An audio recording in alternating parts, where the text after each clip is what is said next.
বিসমিল্লাহির রহমানির রহিম। আজকে হচ্ছে 17ই ডিসেম্বর 2025। আমাদের বাংলাদেশ বার কাউন্সিল আহ, যে আইনজীবী তালিকাভুক্তির যে এমসিকিউ পরীক্ষা, সেই এমসিকিউ ব্যাচের আজকে আমাদের বাংলাদেশ বার কাউন্সিলের প্রথম ক্লাস। এবং আজকে হচ্ছে 17ই ডিসেম্বর 2025।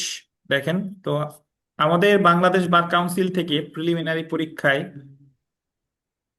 100 মার্কের মধ্যে বাংলাদেশ বার কাউন্সিল থেকে 5টা প্রশ্ন এসে থাকে, 5টায় 5 মার্ক। তো বাংলাদেশ বার কাউন্সিলে আপনি যদি আমাদের এখানে মোট 3টা আইন পড়া লাগে, 5টায় 5 মার্ক, প্রিলিতে 5 মার্ক থাকে, লিখিততে থাকে 10 মার্ক। এবং এখানে আমরা টার্গেট নিব 3। আমরা যতটুকু পড়বো ইনশাল্লাহ এর মধ্যে 5-এ 3 পাওয়া সম্ভব। আর ভাগ্য ভালো থাকলে বেশি পাওয়া যেতে পারে। যে সর্বশেষ যে যে আপনাদের 28শে এপ্রিল যে পরীক্ষাটা হলো, 28 না 29শে এপ্রিল যেদিন হলো প্রিলিমিনারি, মানে সর্বশেষ প্রিলি পরীক্ষায় আমাদের এখান জি, হ্যাঁ, এখানে যারা আমরা পড়ছি তাদের বাংলাদেশ বার কাউন্সিলের 5টার মধ্যে 5টাই কমন পড়ছে সর্বশেষ পরীক্ষায়। সো প্রতিবার যে পড়বে এমন কোনো কথা নাই, বাট আমরা সেই উদ্দেশ্যেই পড়বো। তো আসেন, এই যে যে বাংলাদেশ বার কাউন্সিলের আমরা নাম জাস্ট জানি বাংলাদেশ বার কাউন্সিল, বাট এখানে যে আইনটা পড়তে হয় সেই আইনটার নাম কি দেখেন, বাংলাদেশ লিগ্যাল প্র্যাকটিশনার্স এবং বার কাউন্সিল অর্ডার 1972, ইংরেজিতে বলে the Bangladesh legal practitioners and bar council order 1972। তো দেখেন, বার কাউন্সিলের গঠন, বার কাউন্সিলের সদস্য, সদস্যদের পদের নির্বাচন, আইনজীবী তালিকাভুক্ত, আইনজীবী হওয়ার যোগ্যতা অযোগ্যতা, আম, বার কাউন্সিলের বিভিন্ন কমিটি ইত্যাদি বিষয়ে সংশ্লিষ্ট বিধান করা হয়েছে। তো এখানে প্রকৃতপক্ষে বাংলাদেশ বার কাউন্সিলে আমাদের আইন পড়তে হবে 3টা। একটা হলো অর্ডার, একটা হলো রুলস, আর একটা হলো canons of professional conduct and etiquette. কি কি দেখেন, প্রথম যেটা পড়বো, the Bangladesh legal practitioners and bar council order 1972।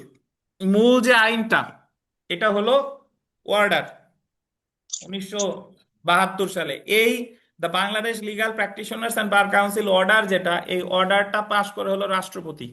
কে বলেন? রাষ্ট্রপতি। এই অর্ডারে অনুচ্ছেদ আছে মাত্র 46টা। বুঝতে পারছেন?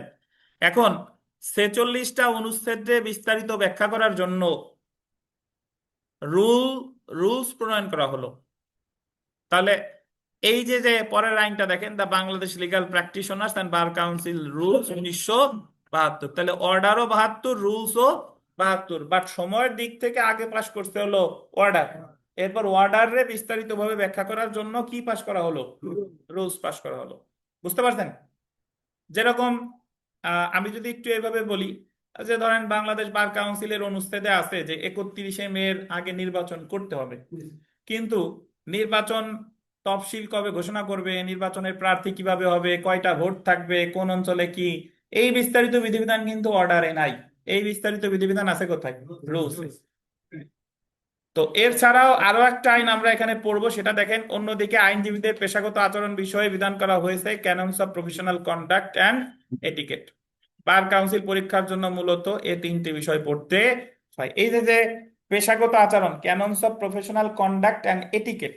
ক্যাননস of professional conduct and etiquette অর্থ হলো আইনজীবীদের আহ, পেশাগত আচরণ এবং শিষ্টাচার বিধিমালা। পেশাগত আচরণ আর কি? শিষ্টাচার বিধিমালা। এখানে এটিকেট, এটি কুয়েট না, কি এটি কেট। তো এই 3টা আইন পড়তে হবে আমাদের। এই হচ্ছে বাংলাদেশ বার কাউন্সিলের মূল কথা। এখন যদি আমরা দেখি যে the Bangladesh legal practitioners and bar council order 1972, বাংলাদেশের জন্য একটি বার কাউন্সিল গঠন করতে এবং লিগ্যাল প্র্যাকটিশনারদের সম্পর্কিত আইনসমূহ একত্রীকরণ এবং সংশোধন করতে the Bangladesh legal practitioners and bar council order 1972 প্রণয়ন করা হয়। বাংলাদেশের স্বাধীনতার ঘোষণাপত্র অনুযায়ী এবং বাংলাদেশের অস্থায়ী সংবিধান আদেশ 1972 অনুযায়ী রাষ্ট্রপতির উপর ন্যস্ত ক্ষমতা বলে, আন্ডারলাইন করেন, রাষ্ট্রপতির উপর ন্যস্ত ক্ষমতা বলে the Bangladesh legal practitioners and bar council order 1972 প্রণয়ন করে। তাহলে আমরা জানলাম যে the Bangladesh legal practitioners and bar council order, এটা পাশ করে কে? রাষ্ট্রপতি। তো জেনে রাখা ভালো, যদি আমরা দেখি, দেখেন, জেনে রাখা ভালো যে the legal practitioners and bar council আদেশ 1972-এ মোট অনুচ্ছেদ আছে বলতেন 46টা। এই জায়গায় এটার ধারা বলে নাই, এটা কি বলছে? অনুচ্ছেদ। নর্মালি আমরা যতগুলো আইন পড়ে আসছি সবগুলারে ধারা বলছে, আর অনুচ্ছেদ বলছে তামাদি আইনের ওই যে 183টা অনুচ্ছেদ। আর এই জায়গায় 1972 সালে যে অর্ডার, এই অর্ডারে অনুচ্ছেদ আছে কয়টা? 46টা। The Bangladesh legal practitioners and bar council order 1972 হলো রাষ্ট্রপতির গোল দেবেন 46 নাম্বার আদেশ। যদি বলেন স্যার 46 নাম্বার আদেশ, এই কথাটার অর্থ কি? ওই বছরে যতগুলো আইন পাস করছে তার মধ্যে 46 নাম্বার আইন হলো এটা, বুঝছেন? তাহলে Bangladesh legal practitioners and bar council order 1972, এটা অনুচ্ছেদ আছে 46টার, অর্ডার নাম্বারও কত? 46।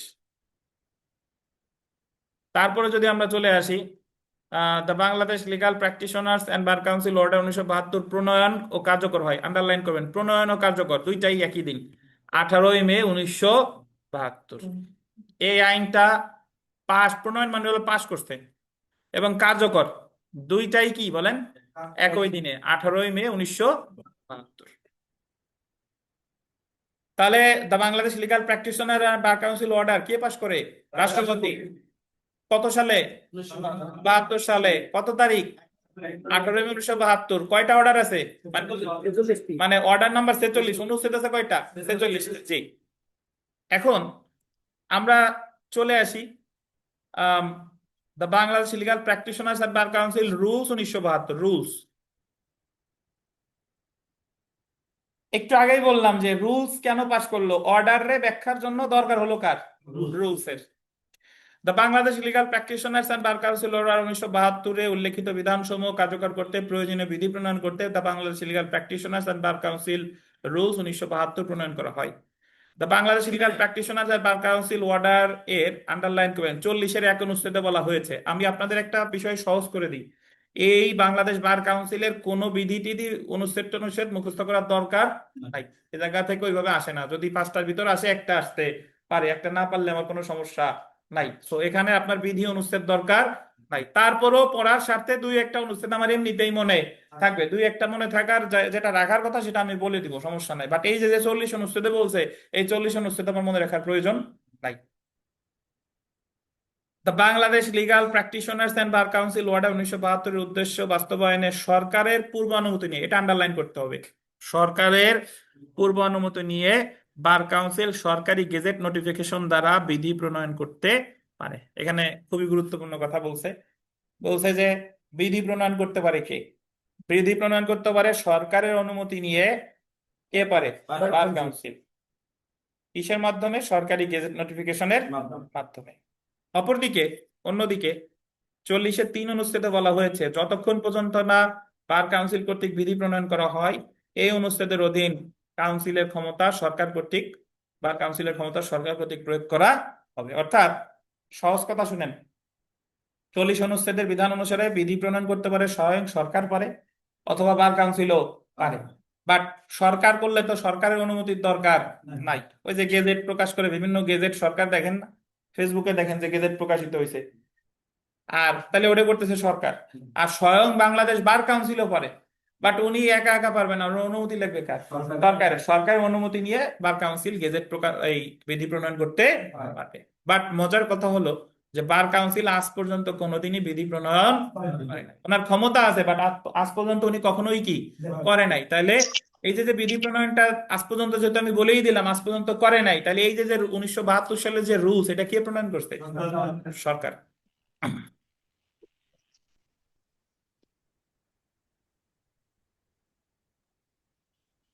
পরের দেখেন, অর্থাৎ 40-এর 1 অনুচ্ছেদ অনুসারে সরকারের পূর্ব অনুমতি সাপেক্ষে বার কাউন্সিল বিধি প্রণয়ন করবে, কিন্তু বার কাউন্সিল এই বিধি প্রণয়ন না করলে 40-এর 3 অনুচ্ছেদ অনুসারে সরকার বিধি প্রণয়ন করতে পারে। মানে বার কাউন্সিল যদি না করে তাহলে করতে পারবে কে? সরকার।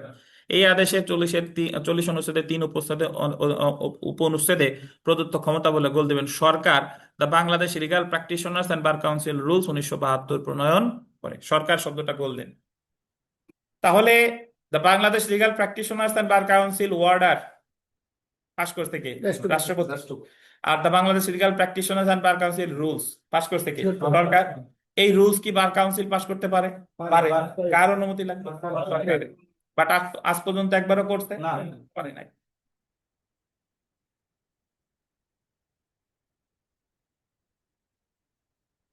ঠান্ডা খাওয়া হালাল, ধরেন আজ পর্যন্ত আপনি একবারও খান নাই, আপনার রুচিতে বাঁধে না ঠান্ডা, চিনেন তো, সোশ্যাল মিডিয়াতে দেখা যায়। দেখেন, বার কাউন্সিল অর্ডার 1972-এর 40-এর 1 অনুচ্ছেদ অনুসারে বার কাউন্সিল বিধি প্রণয়ন করতে পারে, জেনে রাখা ভালো। তো দেখেন, the Bangladesh legal practitioners and bar council rules 1972 প্রণয়ন করছে কে? সরকার, এটা আমরা জানি। লাস্টের পয়েন্টটা দেখেন, the Bangladesh legal practitioners and bar council 1972-এ মোট গোল দেবেন 101টা বিধি আছে। ওই জায়গায় অর্ডারে অনুচ্ছেদ আছে কয়টা? 46টা। আর এই জায়গায় রুলসে বিধি আছে কয়টা? 101টা। মানে 46টা অনুচ্ছেদে বিস্তারিত ব্যাখ্যা করছে 101টা বিধির মাধ্যমে। বুঝছেন? এখন আমরা চলে আসি bar council order and rules এর তুলনা। তুলনা কিন্তু অলরেডি আমি বলছি, কি কি তুলনা বলেন তো? অর্ডার এন্ড রুলস এর পার্থক্য কি? হ্যাঁ, ওটা একটা মেইন, যেটা হলো অর্ডারে যা বলছে সেটা বিস্তারিত ব্যাখ্যা করছে কোথায়? রুলসে। ধরেন, অর্ডারে বলছে যে অমুক তারিখে নির্বাচন, অমুক তারিখে বা তার আগে করতে হবে, কিন্তু নির্বাচনে প্রার্থী হবে কয়জন, ভোটার কয়টা, তফসিল ঘোষণা করবে কবে, কে, এই এই এই বিস্তারিত বিধিবিধান বলছে কোথায়? রুলসে। ধরেন, অর্ডারে আছে আইনজীবী হওয়ার যোগ্যতা, পরীক্ষা আয়োজন করবে, কিন্তু পরীক্ষা এমসিকিউ, রিটেন, ভাইভা, কত মার্ক, এইগুলো অর্ডারে নাই। এইগুলো আছে কোথায়? বিধিতে। দেখেন, তো তারপরেও একটু যদি এখানে একটু পড়ি, দেখেন যে the Bangladesh legal practitioners and bar council order 1972 দ্বারা মূলত বার কাউন্সিল গঠন করা হয়েছে এবং আইন পেশার সাথে সম্পর্কিত বিধি সংযুক্ত করা আছে। উক্ত বিধিবিধান কার্যকর করতে প্রয়োজনীয় রুলস তৈরি করা হয়েছে the Bangladesh legal practitioners and bar council rules 1972 দ্বারা। যেমন দেখেন, যেমন অর্ডার 1972-এর 8 অনুচ্ছেদে বলা হয়েছে বার কাউন্সিলের নির্বাচন হবে বার কাউন্সিলের মেয়াদ সমাপ্তির 31শে মে অথবা তার আগে। এই 8 অনুচ্ছেদে বলা আছে নির্বাচন হবে কবে? 31শে মে অথবা তার আগে। কিন্তু নির্বাচন কিভাবে হবে সেটা বার কাউন্সিল অর্ডার 8 অনুচ্ছেদে উল্লেখ করা হয়নি। এটা বিস্তারিত বলা আছে কোথায় তাহলে বলেন তো? রুলসে। বার কাউন্সিল সদস্যদের নির্বাচন কিভাবে হবে সেটা বার কাউন্সিল রুলস 1972-এর 3 বিধিতে উল্লেখ করা হয়েছে। বার কাউন্সিল অর্ডার 1972-এর 32-এর 1 অনুচ্ছেদ অনুসারে পেশাগত অসদাচরণের জন্য কোনো অ্যাডভোকেটকে আইন পেশা হতে অপসারিত করা যেতে পারে, কিন্তু অ্যাডভোকেটের বিরুদ্ধে কিভাবে অভিযোগ দায়ের করতে হবে সেটা বার কাউন্সিল অর্ডারে উল্লেখ করা হয়নি। অ্যাডভোকেটের বিরুদ্ধে পেশাগত অসদাচরণের জন্য অভিযোগ দায়েরের পন্থা বার কাউন্সিল রুলস 1972-এর 41 বিধিতে বিধান করা হয়েছে। সো এটা জাস্ট বোঝার স্বার্থে যে অর্ডারে যে কথাগুলো বলেছে সেটা বিস্তারিতভাবে ব্যাখ্যা করেছে কোথায়? রুলসে। আর তাহলে আমরা বলতে পারি যে অর্ডারটা হলো সাবস্টেন্টিভ নেচারের, আর রুলস গুলো হলো প্রসিডিউরাল নেচারের। কারণ সাবস্টেন্টিভ মানে কি? সংক্ষিপ্ত। আর ওই সংক্ষিপ্তরে বিস্তারিতভাবে ব্যাখ্যা করছে কিসে? প্রসিডিউরাল ল। তানভীর সাহেব, তাহলে অর্ডার এন্ড রুলস এর ভিতরে পার্থক্য কি বলেন? প্রশ্ন তো কমন পড়তে, বলেন। হুম, সরকার। আর অর্ডারে যেটা বলছে সেটা বিস্তারিত ব্যাখ্যা বলছে রুলসে। জি। তো আপনার পাশের জন আজকে নাই, মিলন কো? সরাসরি আপনার উপর পড়ছে, দেখেন। তাহলে আমরা দেখি, আহ পেশাগত আচরণ এবং শিষ্টাচার বিধিমালা, canons of professional conduct and etiquette. এই যে যে পেশাগত আচরণ এবং শিষ্টাচার বিধিমালা, এটা আসলে বাংলাদেশে কোত্থেকে আসলো, মানে এটার উৎপত্তি কোন জায়গা থেকে? The Bangladesh legal practitioners and bar council order 1972-এর 44G। 44G মনে রাখতেই হবে নাকি? জি স্যার, বলে 44G আমার মনে রাখার দরকার নাই। এ জায়গার কোনো বিধি টিধি আমার মনে রাখার দরকার নাই। পাকিস্তান বার কাউন্সিল কর্তৃক প্রণীত canons of professional conduct and etiquette bar council কর্তৃক প্রণীত আচরণ বিধি হিসেবে গণ্য হবে এবং পাকিস্তান কর্তৃক প্রণীত আচরণ বিধিতে ক্যাননসে পাকিস্তান শব্দের পরিবর্তে বাংলাদেশ শব্দ প্রতিস্থাপিত হবে। মানে 1971 সালে তো আমরা স্বাধীন হই, তার আগে আমরা তো পাকিস্তানের সাথে ছিলাম। তো তৎকালীন পাকিস্তান তাদের যে আইনজীবী আছে, আইনজীবী সম্প্রদায়ের জন্য পেশাগত আচরণ এবং শিষ্টাচার বিধিমালা প্রণয়ন করছিল। সো সেইটাই আমরা আমরা আর কষ্ট করি নাই, ওই আচরণ বিধিমালা আমি সরাসরি নিয়ে আসছি। জাস্ট ওই জায়গা পাকিস্তানের জায়গায় হবে কি? বাংলাদেশ।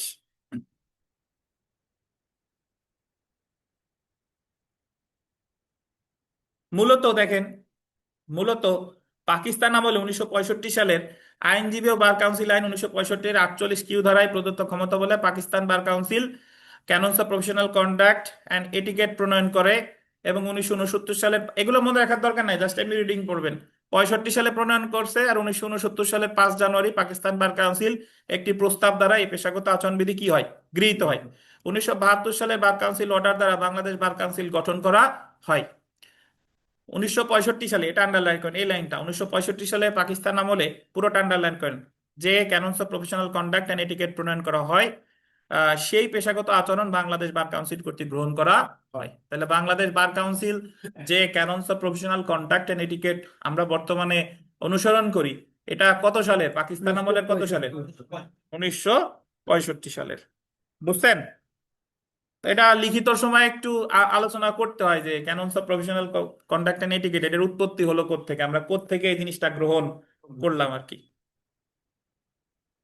এখন পরের অংশটুকু আমাদের গুরুত্বপূর্ণ, এটা দেখেন যে canons of professional conduct and এটিকেটে বল দেবেন মোট অধ্যায় আছে 4টি। কয়টা অধ্যায় আছে? তো প্রথমত প্রশ্ন আসতে পারে যে আইনজীবীদের পেশাগত আচরণ এবং শিষ্টাচার বিধিমালার মোট অধ্যায় আছে কয়টা? 4টা। আমরা প্রথম অধ্যায় দেখি, দেখেন প্রথম অধ্যায় আইনজীবীদের পারস্পরিক আচরণ, conduct with regard two, conduct দেখেন, কন্ডাক্ট শব্দের অর্থ কি? আচরণ। Conduct with regard to other advocates, বিধি আছে কয়টা? 11টা। এটার অর্থ হলো যে একজন আইনজীবী তার যে আহ আইনজীবী আছে, একজন আইনজীবী আর একজন আইনজীবীর সাথে কেমন আচার ব্যবহার করবে এই সম্পর্কে বিস্তারিত বিধি আছে কয়টা? 11টা। এবং তাহলে আইনজীবীরা আইনজীবীর সাথে কেমন আচার আচরণ করবে এটা অধ্যায় কততে? প্রথম অধ্যায়। মোট বিধি আছে কয়টা? 11টা। তারপরে দেখেন অধ্যায় 2, মক্কেলের প্রতি আচরণ। কার প্রতি? মক্কেলের প্রতি। Conduct with regard two clients, conduct with regard two কি? ক্লায়েন্টস। কয়টা আছে? মানে একজন আইনজীবীর তার মক্কেলের প্রতি তার কেমন আচরণ হওয়া উচিত এই সম্পর্কে বলা আছে কোথায়? দ্বিতীয় অধ্যায়। তাহলে আইনজীবীদের সাথে আইনজীবীদের আচরণ প্রথম অধ্যায় 11টা, মক্কেলের সাথে আইনজীবীর আচরণ দ্বিতীয় অধ্যায় কয়টা? 14টা। অধ্যায় 3 দেখেন,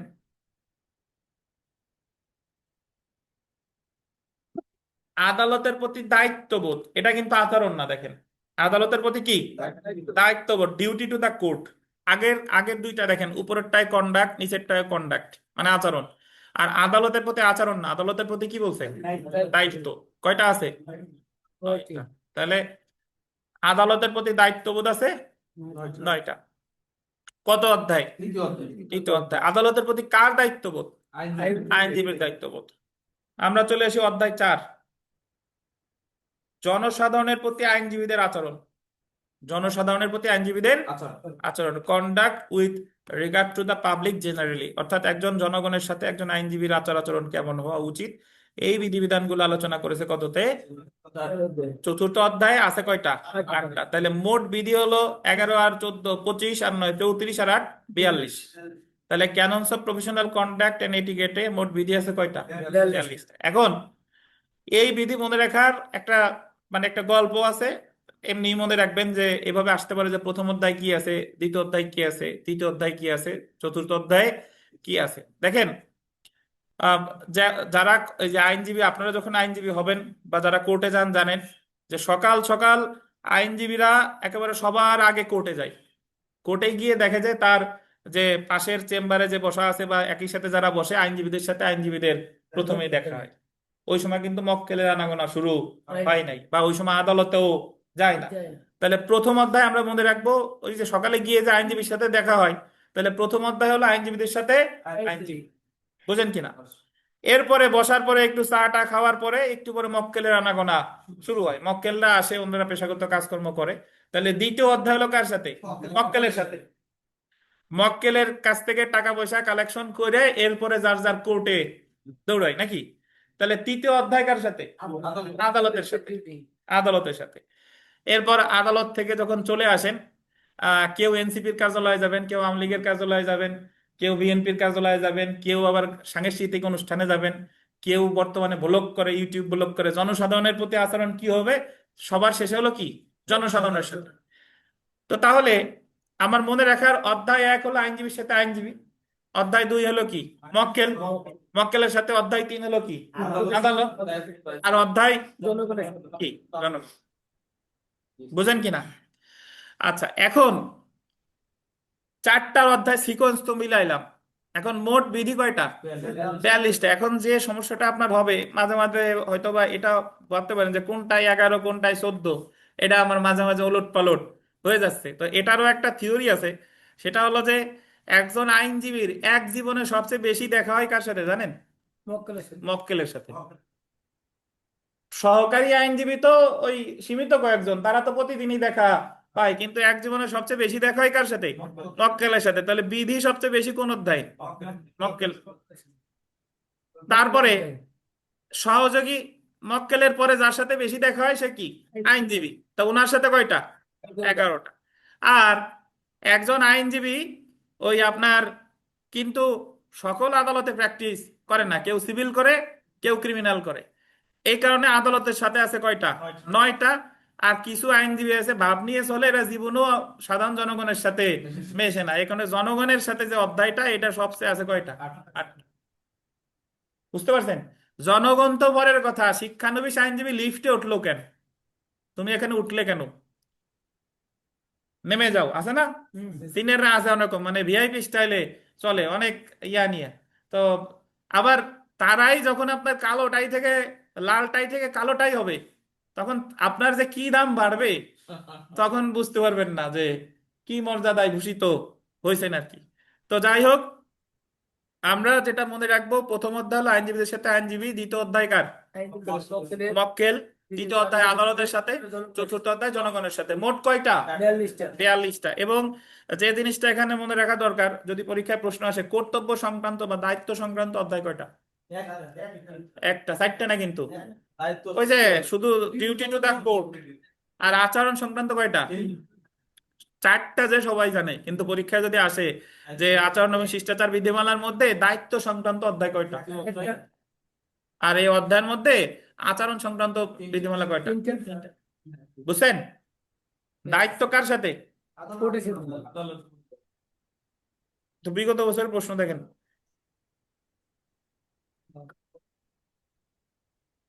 বার কাউন্সিল কর্তৃক বিধি প্রণয়নের ক্ষেত্রে পূর্ব অনুমোদন লাগবে কার? আমরা জানি, জানি না ভাই? বিধি প্রণয়ন করতে হলে সরকারের। আর কয়বার বিধি প্রণয়ন করছে আজ পর্যন্ত বাংলাদেশ বার কাউন্সিল? একবারও না। এই যে সর্বশেষ সুযোগ চলে গেল, করছিল তা আবার বাতিল করে দিছে। প্র্যাকটিস দেখেন, মানে কষ্ট লাগে, হাসিও আসে। দেখেন, self practice, the Bangladesh legal practitioners and bar council order 1972-এ মোট কতটি অনুচ্ছেদ আছে? কয়টা বলেন? 46। এগুলা মোটামুটি সব পারবেন, মানে যা পড়ছি তার মধ্যেই পড়ে ইনশাল্লাহ। আর 4 নাম্বার প্রশ্ন যদি দেখি, দেখেন যে the Bangladesh legal practitioners and bar council order 1972 কে প্রণয়ন করে? রাষ্ট্রপতি না? তারপরে Bangladesh legal practitioners and bar council rules কে প্রণয়ন করে? সরকার। 6 নাম্বার প্রশ্ন নির্মল পড়েন দি জোরে। বার কাউন্সিল রুলস বা বিধি প্রণয়ন প্রণয়ন করতে পারে, এটা তো যে ইয়া পারে, মানে সরকারও পারে, সরকারও পারে, সরকার অনুমতি নিয়ে বাংলাদেশ বার কাউন্সিলও পারে। পারে কিনা বলেন? পারে পারে। আচ্ছা, যেটা আমরা ওখানে পড়ি নাই বাট এটা বিবিআই, সেটা হলো যে 8 নাম্বার প্রশ্নটা দেখেন, যে the Bangladesh legal practitioners and bar council order 1972 সংশোধন করতে পারে কে? এটা হলো কে সংশোধন, অর্থাৎ স্বয়ং বার কাউন্সিল বিধি টিধি প্রণয়ন করতে পারে, কিন্তু অর্ডারে যে অনুচ্ছেদ আছে, এই অনুচ্ছেদ প্রণয়নের ক্ষমতা ওনার নাই। এটা করবে কে? জাতীয় সংসদ। বুঝছেন? এগুলো তো এমনি মনে থাকার কথা। 11 নাম্বার প্রশ্নটা দেখেন, পেশাগত আচরণ এবং শিষ্টাচার বিধিমালা আছে, মানে অধ্যায় কয়টা? 4টা। প্রথম অধ্যায় বিধি 12তে দেখেন, প্রথম অধ্যায় বিধি আছে কয়টা? 11টা। দ্বিতীয় অধ্যায় কয়টা? 14টা। আদালতের সাথে আছে কয়টা? 9টা। 9টা। জনগণের সাথে আছে কয়টা? 8টা। এই সর্বশেষ প্রশ্নটা একটু ভুল আছে, দেখেন। পেশাগত আচরণ ও শিষ্টাচার বিধিমালার অধ্যায় 4 লেখেন, কতটি বিধি আছে? 8টি। আর যদি একে লিখতে চান, কিছু না কাটতে চান, তাহলে আবার উত্তর হবে ক। বুঝেন কিনা? বুঝছেন? তাহলে বিমল সাহেব, ক্যাননস অফ প্রফেশনাল কন্ডাক্ট, এটা মোট কয়টা অধ্যায় আছে? কি কি বলেন? আচরণ, জনগণের প্রথম মক্কেলের প্রতি আচরণ, প্রথমে কোর্টে যায় কার সাথে দেখা হয়? আইনজীবীর সাথে। প্রথমে হলো আইনজীবীর সাথে, তারপরে তার কুইকের সাথে, ঈশ্বরের সাথে, আইন- কোর্টের সাথে। প্রথমে আইনজীবী, তারপরে মক্কেল, তারপরে কোর্ট, তারপরে জনগণ। বুঝছেন? আগে হচ্ছে আইনজীবী, পরে হচ্ছে মক্কেল, তারপরে হচ্ছে কোর্ট, তারপরে হচ্ছে জনগণ। আইনজীবীর সাথে আছে 11টা, মক্কেলের সাথে 14টা, আদালতের সাথে 9টা, জনগণের সাথে 8টা, মোট কয়টা? 42।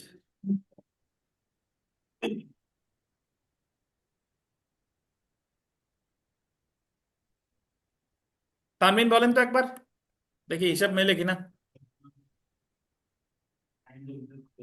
কয়টা বিধি? তারপর হ্যাঁ 9টি, 5টি না, 8টা। জনগণের প্রতি 8টা, মোট কয়টা? 42টা। ধন্যবাদ। আখিনুর বলেন তো একবার, না দেখে বলেন, অ্যাটেম্প নেন। হ্যাঁ প্রথমে আসলে আইনজীবীর প্রতি কয়টা? 11টি স্যার, জি। প্রথম অধ্যায়। হুম। দ্বিতীয় অধ্যায় আসলে মক্কেলের প্রতি, হ্যাঁ আর এটা আছে 9টি, 14টি। 14টি। 14টি, তারপর তৃতীয় অধ্যায় আছে আদালতের প্রতি, হ্যাঁ 9টি। 9টি। আর চতুর্থ আছে জনসন, কয়টা? 8টা, মোট কয়টা? মোট 42। মোট 42টা। ধন্যবাদ। এই লুৎফর সাহেব বলেন দি, নেতা নেতা ভাব আসছে, বলেন। আচরণ 11টি, হ্যাঁ। মক্কেলের প্রতি 14টি, হুম। আর বলেন তো আদালতের প্রতি আচরণ কয়টা? আদালতের প্রতি আচরণ হবে একটাও নাই। আদালতের প্রতি কি আছে? দায়িত্ব। আদালতের প্রতি আছে কি? দায়িত্ব। আচরণ কিন্তু নাই। জি, ধন্যবাদ। তাহলে আমরা এর পরের অংশে চলে এসে দেখেন। আচ্ছা, নামাজের বিরতি, নামাজ শেষে বিস্তারিত পড়ি, এবং নামাজ শেষে আমাদের আজকে ক্লাস টেস্টও আছে।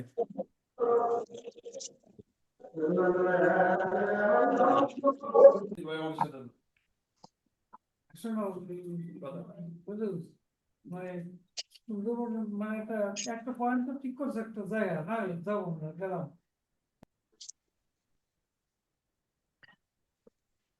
বার কাউন্সিল অর্ডারের অধীন প্রতিষ্ঠান সমূহ। পরীক্ষায় প্রশ্ন আসে যে Bangladesh legal practitioners and bar council order এর অধীন কয় শ্রেণীর প্রতিষ্ঠান আছে? বল দেবেন। 3 শ্রেণীর প্রতিষ্ঠান উল্লেখ করা হয়েছে। 1 নম্বরে দেখেন, বাংলাদেশ বার কাউন্সিল, বার সমিতি, বার অ্যাসোসিয়েশন, আর একটা হচ্ছে কি? ট্রাইব্যুনাল। তো দেখেন, আমি যদি সংক্ষেপে বলি, বাংলাদেশ বার কাউন্সিল হচ্ছে একেবারে আইনজীবীদের নিয়ন্ত্রণকারী সংস্থা, সারা বাংলাদেশে একটাই আছে। আর বার সমিতি বা বার অ্যাসোসিয়েশন, এগুলার অনুমোদন দেয় হলো বার কাউন্সিল, সারা বাংলাদেশে অসংখ্য আছে। আর ট্রাইব্যুনাল হলো এই যে যে যে সকল আইনজীবীরা অসদাচরণ করে, আইনজীবীর সাথে খারাপ আচরণ করে, মক্কেলের সাথে খারাপ আচরণ করে, জনগণের সাথে খারাপ আচরণ করে, মানে canons of professional conduct and এটিকেটের রুলস ভঙ্গ করে, তাদের বিচার করে কে? ট্রাইব্যুনাল। তো তাহলে the Bangladesh legal practitioners bar council অর্ডারে মোট প্রতিষ্ঠান আছে কয়টা? 3টা। তো প্রথমে যদি আমরা দেখি যে বাংলাদেশ বার কাউন্সিল, যদি দেখেন, বার কাউন্সিল অর্থ হলো the Bangladesh legal practitioners and bar council order 1972 অধীন গঠিত বাংলাদেশ বার কাউন্সিল। আন্ডারলাইন করবেন, 3 অনুচ্ছেদে বলা হয়েছে, অনুচ্ছেদ মনে থাক বা না থাক, এই আদেশের বিধান অনুসারে গঠিত বার কাউন্সিল। আন্ডারলাইন করবেন, বাংলাদেশ বার কাউন্সিল হিসেবে গণ্য হবে। তাহলে এটা কি হিসেবে গণ্য হবে? Bangladesh bar council. Bangladesh bar council, underline করবেন, একটি সংবিধিবদ্ধ সংস্থা, বডি কর্পোরেট। এটি একটি স্বাধীন সংস্থা, ইন্ডিপেন্ডেন্ট বডি, বা স্বায়ত্তশাসিত বা স্বশাসিত সংস্থা, অটোনমাস বডি। এই লাইন থেকে বহুবার প্রশ্ন এসেছে, পরীক্ষায় প্রশ্ন এসেছে যে বাংলাদেশ বার কাউন্সিল একটা কি সংস্থা? সংবিধিবদ্ধ সংস্থা, স্বায়ত্তশাসিত সংস্থা, বা স্বশাসিত সংস্থা, বা স্বাধীন সংস্থা। মানে উনি ওই যে বিভিন্ন পাবলিক বিশ্ববিদ্যালয়গুলো একটা কি সংবিধিবদ্ধ স্বায়ত্তশাসিত, ঠিক একইভাবে বাংলাদেশ বার কাউন্সিলও সংবিধিবদ্ধ বা স্বায়ত্তশাসিত সংস্থা, তারাই তাদের সিদ্ধান্তগুলো নিয়ে থাকে। আচ্ছা, তাহলে 3-2 অনুচ্ছেদে বিধান করা হয়েছে বার কাউন্সিল একটি আইন দ্বারা সৃষ্টি হবে, the bar council shall be a body corporate. এরপরে আমরা চলে আসেন জেনে রাখা ভালো যে বাংলাদেশ বার কাউন্সিল গঠন করা হয়েছে রাষ্ট্রপতির আদেশ দ্বারা, এটা তো আমরা জানি নাকি। রাষ্ট্রপতির 46 নং আদেশ, the Bangladesh legal practitioners bar council order 1972-এর 3 অনুচ্ছেদ দ্বারা বার কাউন্সিল গঠন করা হয়েছে। এখন আমরা চলে আসি বার সমিতি। দেখেন, সাধারণ জনগণের অনেকেই বার অ্যাসোসিয়েশন আর বার কাউন্সিল এটা গুলাই ফেলে, দুইটা বুঝে না। বার কাউন্সিল সারা বাংলাদেশে একটাই, আর প্রতিটা জেলায় বা প্রতিটা এলাকায় আইনজীবীদের যে স্থানীয় যে সমিতি, এটা হচ্ছে বার সমিতি। তো 64 জেলায় 64 বার সমিতির চেয়ে আরো বেশি আছে, অনেক জায়গায় অনেক বার সমিতি আছে। ইভেন আমরা যদি মনে করি যে খান ল একাডেমি থেকে যারা পাশ করছে তারাও খান ল একাডেমি বার সমিতি বানাইতে পারে যদি বার কাউন্সিল অনুমতি দেয়। বুঝতে পারছেন? তাহলে বার কাউন্সিল একটা সংবিধিবদ্ধ প্রতিষ্ঠান, কিন্তু বার সমিতি কিন্তু সংবিধিবদ্ধ প্রতিষ্ঠান না। আর বার সমিতির অনুমোদন দেয় কে? Bar council. তাহলে দেখেন যে the Bangladesh legal practitioners and bar council order 1972-এর 2-এর খ ক অনুসারে বার সমিতি গোল দেবেন দুই ধরনের। বার কাউন্সিলের কিন্তু কোনো ক্লাসিফিকেশন নাই, বার কাউন্সিল একটাই, কিন্তু বার সমিতি কয় প্রকার? দুই প্রকার। একটা দেখেন সুপ্রিম কোর্ট বার সমিতি, সুপ্রিম কোর্ট বার অ্যাসোসিয়েশন বা স্থানীয় বার সমিতি, লোকাল বার অ্যাসোসিয়েশন, যেমন ঢাকা বার সমিতি, যশোর বার সমিতি ইত্যাদি। শুনেন ভাই, আপনারা জানেন যে আপনারা যখন এই যে পরীক্ষা দিচ্ছেন এটা হলো জজ কোর্টের আইনজীবী, নিম্ন আদালতের আইনজীবী। তো নিম্ন আদালতের আইনজীবী হলে আপনারা সংশ্লিষ্ট এলাকার বার সমিতি হবেন, বুঝছেন? অপরদিকে সুপ্রিম কোর্ট বার সমিতি, যেটা সুপ্রিম কোর্ট বার সমিতি হলো যে আপনি যখন হাইকোর্টের অ্যাডভোকেট হবেন, হাইকোর্টের কি অ্যাডভোকেট হবেন, তারপরে হবেন হচ্ছে আপনি সুপ্রিম কোর্ট বার সমিতির সদস্য। তার মানে সবাই কিন্তু সুপ্রিম কোর্ট বার সমিতির সদস্য হতে পারবে না। আর সুপ্রিম কোর্ট বার সমিতি সারা বাংলাদেশে একটা, কিন্তু স্থানীয় বার সমিতি সারা বাংলাদেশে অসংখ্য। বুঝতে পারছেন? তো তাহলে দেখেন, আবার একজন অ্যাডভোকেট ইচ্ছা করলে দুইটারই সমিতির সদস্য হতে পারে, তবে তার জন্য আগে তাকে অ্যাডভোকেট হইতে হবে, পরে হাইকোর্টে এনরোলড হইতে হবে। তাহলে সে স্থানীয় বার সমিতিরও সদস্য হবে, পরবর্তীতে সুপ্রিম কোর্ট বার সমিতিরও সদস্য হবে। সো জেনে রাখা ভালো। যদি দেখেন the Bangladesh legal practitioners and bar council order 1972-এর 39 অনুচ্ছেদ অনুসারে বার কাউন্সিল, এটা আন্ডারলাইন করেন, বার কাউন্সিল যে কোনো বার সমিতিকে স্বীকৃতি দিতে পারে। এটা ইম্পর্টেন্ট, পরীক্ষায় প্রশ্ন আসবে যে বার সমিতিকে স্বীকৃতি দেয় কে? Bar council. অর্থাৎ বার কাউন্সিল বার সমিতি অনুমোদন করবে এবং এই ক্ষেত্রে সরকারের অনুমতি প্রয়োজন নেই। তিনটে স্টার্টে বার কাউন্সিল বার সমিতি কি করবে? অনুমোদন করবে এবং এই ক্ষেত্রে সরকারের অনুমতি প্রয়োজন নেই। এটা ইম্পর্টেন্ট, যদি পরীক্ষায় প্রশ্ন আসে যে বার সমিতিকে অনুমতি দিতে হলে কি সরকারের অনুমতি প্রয়োজন আছে কিনা, সরকারের অনুমতি প্রয়োজন নাই। The Bangladesh legal practitioners and bar council order 1972-এর 2-এর চ অনুচ্ছেদ অনুসারে স্থানীয় বার সমিতি অর্থ হলো জেলায় কোনো বার সমিতি বা 39 অনুচ্ছেদের অধীন স্বীকৃত অন্য কোনো বার সমিতি। কিন্তু সুপ্রিম কোর্ট বার সমিতি স্থানীয় বার সমিতির অন্তর্ভুক্ত হবে না। সুপ্রিম কোর্ট বার সমিতি কিন্তু ওই লোকাল বার অ্যাসোসিয়েশন হিসেবে গণ্য হবে না। সুপ্রিম কোর্ট বার সমিতি সারা বাংলাদেশে কয়টা আছে? একটাই আছে। তো এখন আমরা চলে আসি ট্রাইব্যুনাল।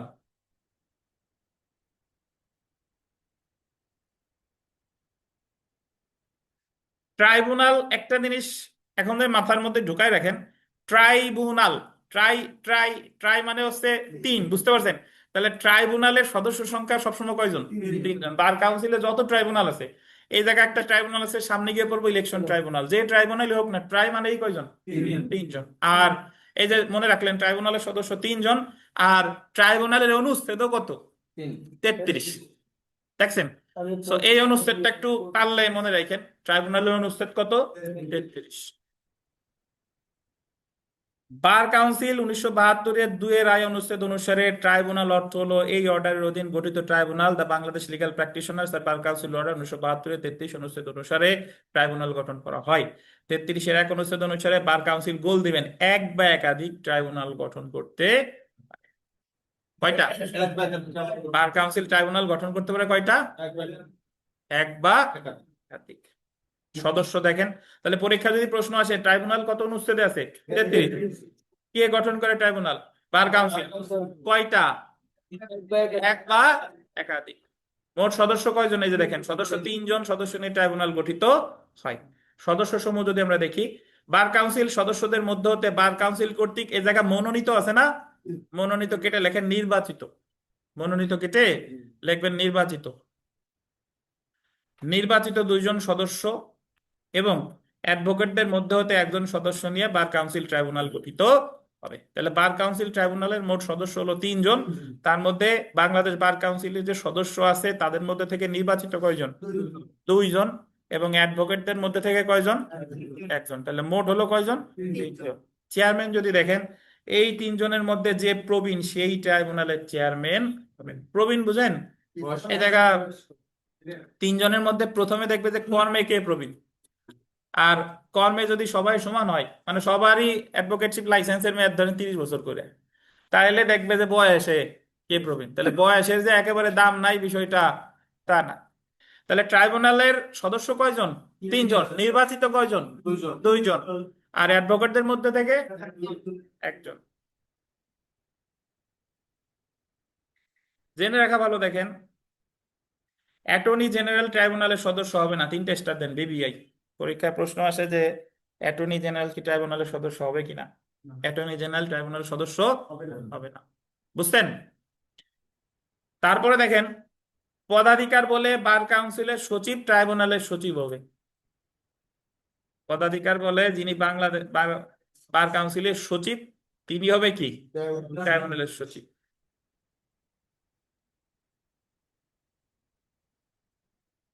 তাহলে বাংলাদেশ বার কাউন্সিলে মোট কয়টা প্রতিষ্ঠান আছে? 3টা। বার কাউন্সিল একটা, বার সমিতি একটা। বার সমিতি আবার কয় প্রকার? 2 প্রকার। আর সবশেষে কি? ট্রাইব্যুনাল। বিগত বছর প্রশ্ন দেখেন, বহুবার আসছে। বাংলাদেশ বার কাউন্সিল একটা কি? স্বায়ত্তশাসিত সংস্থা। 2 নাম্বার, বাংলাদেশ বার কাউন্সিল একটা কি? সংবিধিবদ্ধ সংস্থা। স্বায়ত্তশাসিত যা, সংবিধিবদ্ধ তাই। 3 নাম্বার যদি দেখেন, বাংলাদেশ বার কাউন্সিল প্রতিষ্ঠাকারী আইন একটি কি? President order. যদি বলেন sir order, ordinance, act, rules এগুলোর মধ্যে পার্থক্য কি, খুব সংক্ষেপে বলে যাই শুনেন। যখন সংসদ অধিবেশনরত অবস্থায় থাকে না, তখন রাষ্ট্রপতি যে আইন পাশ করে সেটা বলে অর্ডিনেন্স। এখন বাংলাদেশে যত আইন পাশ হচ্ছে সব কি হবে? অর্ডিনেন্স, কারণ এখন সংবিধান নাই, সংসদ নাই, বুঝছেন? তারপরে যদি সংসদ অধিবেশনরত থাকে, সংসদের মাধ্যমে যে আইন পাশ হয় তাকে বলে অ্যাক্ট, বুঝছেন? আর রুলস, যেটা রুলস সাধারণত প্রণয়ন করে সরকার। ওই যে একটা আইন পাশ করছে, ওই আইনটা ব্যাখ্যা করার জন্য কি লাগে? রুলস। যেরকম বার কাউন্সিল রুলস পাশ করছে কে? সরকার, তার নির্বাহী আদেশ বলে। তাহলে সংসদ অধিবেশনরত যদি না থাকে, রাষ্ট্রপতি যে আইন পাশ করে সেটা হলো অর্ডিনেন্স। আর সংসদ অধিবেশনরত থাকলে যে পাশ করে সেটা অ্যাক্ট। আর রুলস পাশ করে কে? সরকার। তাহলে বলতে পারেন যে স্যার তাহলে এই জায়গা প্রেসিডেন্ট অর্ডার হলো কেন? প্রেসিডেন্ট অর্ডার এই কারণে হলো যে আমরা সদ্য স্বাধীন হয়েছি, ওই মুহূর্তে আমাদের কোনো সংবিধান ছিল না, কোনো নির্বাচনও হয় নাই। তাহলে ওই মুহূর্তে যে আইনগুলো পাশ করছে সবগুলোর নাম হয়েছে কি? অর্ডার। অর্ডার, অর্ডিনেন্স না। কি হয়েছে? অর্ডার। এই হলো এই অর্ডার, অর্ডিনেন্স, অ্যাক্ট এবং রুলস এর মধ্যে পার্থক্য। সবশেষের প্রশ্নটা যদি দেখেন, যে বার কাউন্সিল কর্তৃক গঠিত ট্রাইব্যুনাল হয় কয় সদস্যের? 3 ব্যক্তির সমন্বয়। সেলফ প্র্যাকটিসের সবই গুরুত্বপূর্ণ, পড়ে ফেলবেন। মূল যে আলোচনা এটা যদি পড়েন তাহলে পেরে যাবেন। 5 নাম্বার প্রশ্নটা ইম্পর্টেন্ট, যে দেখেন বার সমিতিকে স্বীকৃতি দিতে পারে কে? বার সমিতিকে স্বীকৃতি দিতে পারে কে? Bar council. সরকারের অনুমতি লাগে? সরকারের অনুমতি লাগে না। তারপর যদি দেখেন 9 নাম্বার, যে বার কাউন্সিল কতটি ট্রাইব্যুনাল গঠন করতে পারে? এক বা একাধিক। সব পড়ে ফেলবেন। চলে আসি আমরা বার কাউন্সিলের মেয়াদ। পাইছেন? বার কাউন্সিলের মেয়াদ কত অনুচ্ছেদ? 4 অনুচ্ছেদ। এখানে বার কাউন্সিলের মেয়াদ বলতে বোঝানো হচ্ছে বার কাউন্সিলের কমিটির মেয়াদ। বাংলাদেশ বার কাউন্সিলে যে বিভিন্ন, মানে আমরা যে বার কাউন্সিলে যে কমিটি যে গঠন করে, বিভিন্ন কমিটি না, বাংলাদেশ বার কাউন্সিলের যে কমিটি, এটা নির্বাচন অনুষ্ঠিত হয় কত বছর পর পর? 3 বছর। এতে দেখেন বার কাউন্সিলের মেয়াদ হবে 3 বছর। সুতরাং বার কাউন্সিলের নির্বাচিত সদস্যদের পদের মেয়াদ কতদিন? 3 বছর। দেখছেন? এই 3 বছর মেয়াদ শুরু হবে বার কাউন্সিলের সাধারণ নির্বাচনের গোল দিবেন 1 জুলাই হতে। মানে আজকে যদি নির্বাচন হয় এই বছর, তাহলে 3 বছরের সূচনা হবে কবে থেকে? 2026-এ যদি নির্বাচন হয়, তাহলে এই তাদের মেয়াদ শুরু হবে 1 জুলাই হতে। মানে তারা তাদের দায়িত্বভার গ্রহণ করবে 1 জুলাই হতে। বার কাউন্সিলের মেয়াদ শেষে বার কাউন্সিলের সদস্যরা পদ হারাবে। মেয়াদ যখন শেষ হয়ে যাবে, তারা তাদের সদস্যরা কি হারাবে? পদ হারাবে। জেনে রাখা ভালো। দেখেন যে বার কাউন্সিলের সাধারণ নির্বাচন হয় বার কাউন্সিলের মেয়াদ যে বছর শেষ হয় সেই বছরের 31শে মে অথবা তার পূর্বে। অনুচ্ছেদ 8-এ বলছে যে সাধারণ নির্বাচনের একটা নির্দিষ্ট সময় আছে, যে বছর তাদের সর্বশেষ বছর, ওই বছরের 31শে মে হলো সর্বশেষ সময়, অথবা তার কি হয় 31শে মে হবে তো, অথবা তার পূর্বে, এর পরে হতে পারবে না। অন্যদিকে বার কাউন্সিলের মেয়াদ শুরু হয় বার কাউন্সিলের সাধারণ নির্বাচনের কবে থেকে? 1 জুলাই হতে। তাহলে নির্বাচন হচ্ছে 31শে মে অথবা তার পূর্বে। আর নির্বাচনে যারা নির্বাচিত হচ্ছে তারা তাদের দায়িত্বভার গ্রহণ করবে কবে? এখন যদি বলেন স্যার 31শে মেতে যদি নির্বাচন হয়, হলো, তো সেই ক্ষেত্রে যারা নির্বাচিত হলো তারা দায়িত্বভার তো সাথে সাথে গ্রহণ করবে না, দায়িত্ব পুরা তোমরাই থাকবে। দায়িত্বভার গ্রহণ করবে কবে? 1 জুলাই হতে। বুঝতে পারছেন? তো এখানে একটা সংশোধনী আসছে, কত সালে বলেন তো? 2021। 2021 সালের 28শে জুলাই 8 অনুচ্ছেদে একটা সংশোধনী আসছে, যে জায়গায় আসছে কি বলেন তো, অ্যাডহক কমিটি। এখানে একটু লিখে রাখেন যে অতিমারি বা মহামারীর ক্ষেত্রে, অতিমারি বা অতিমারি মহামারী দুর্যোগ আর কি, এই সকল পরিস্থিতিতে সরকার গেজেট নোটিফিকেশনের মাধ্যমে, সরকার গেজেট নোটিফিকেশনের মাধ্যমে অ্যাডহক কমিটি গঠন করতে পারে।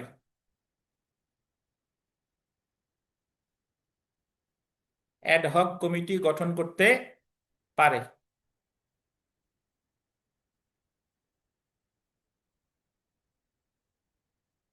যার মেয়াদ হবে 1 বছর।